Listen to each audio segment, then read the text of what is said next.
Sebentar lagi kita akan melaksanakan ibadah Idul Adha.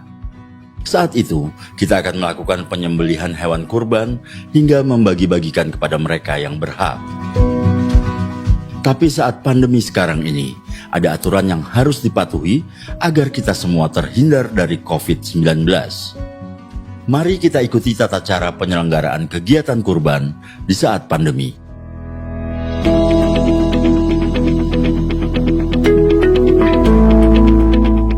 Dari rumah, petugas pemotongan wajib memakai masker dan menggunakan baju lengan panjang. Petugas adalah orang-orang yang berasal dari lingkungan setempat. Jika ada petugas yang berasal dari provinsi atau kota atau kabupaten lain, ia wajib memiliki surat keterangan sehat dari rumah sakit atau puskesmas. Lansia dan orang yang memiliki penyakit bawaan tidak disarankan mengikuti kegiatan kurban. Sebelum memasuki lokasi, dilakukan pengecekan suhu menggunakan termogan. Petugas yang melakukan ini harus memakai masker, face shield, serta sarung tangan. Selanjutnya, penanggung jawab kegiatan wajib memberikan edukasi ke seluruh orang agar menghindari menyentuh area wajah, khususnya mata, hidung, telinga, dan mulut. Mereka yang mengalami gejala seperti demam, nyeri tenggorokan, batuk atau pilek dilarang masuk ke lokasi. Setiap orang yang dinyatakan sehat harus mencuci tangan dan atau menggunakan hand sanitizer di tempat yang telah disediakan. Hand sanitizer harus mengandung alkohol minimal 70%. Lokasi atau tempat pemotongan hewan kurban telah mendapat persetujuan dari dinas yang membidangi fungsi peternakan dan kesehatan hewan setempat. Kegiatannya pun hanya dihadiri oleh panitia dan petugas, serta dalam jumlah yang terbatas.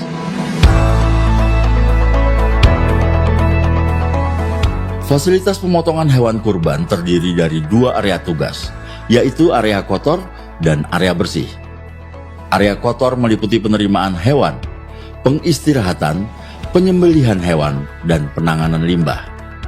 Area bersih meliputi penanganan daging dan penanganan jeroan.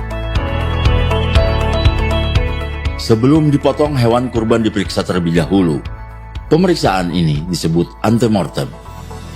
Setelah disembelih, juga diperiksa atau disebut postmortem. Pemeriksaan dilakukan oleh dokter hewan atau paramedik veteriner yang di bawah pengawasan dokter hewan yang berwenang. Hal ini bertujuan untuk menjamin kesehatan hewan dan keamanan daging kurban yang akan dikonsumsi. Selain itu, limbah dari proses penyembelihan hewan dan sampah harus ditangani dengan baik, serta memerhatikan kebersihan dan kesehatan lingkungan. Semua petugas wajib membersihkan dan mendisinfeksi peralatan kurban sesering mungkin. Peralatan pribadi seperti alat sholat, alat makan, dan minum sebaiknya tidak digunakan bersama atau bergantian dengan orang lain. Perhatikan juga etika bersin, batuk, dan meludah. Ada perbedaan penggunaan APD di masing-masing tempat. Petugas di area kotor menggunakan masker, sepatu boots, memakai kacamata Google atau face shield, serta sarung tangan sekali pakai, dan apron. Sedangkan petugas di area bersih menggunakan masker, penutup kepala, face shield, sarung tangan sekali pakai, apron, dan pelindung alas kaki.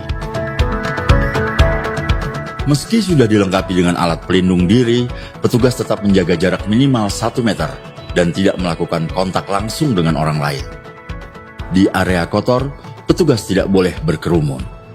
Sedangkan di area bersih, petugas penanganan daging dan jeroan tidak saling berhadapan.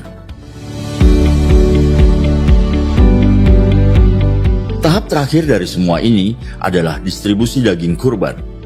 Pendistribusian dilakukan petugas dengan membagikan langsung ke rumah-rumah calon penerima.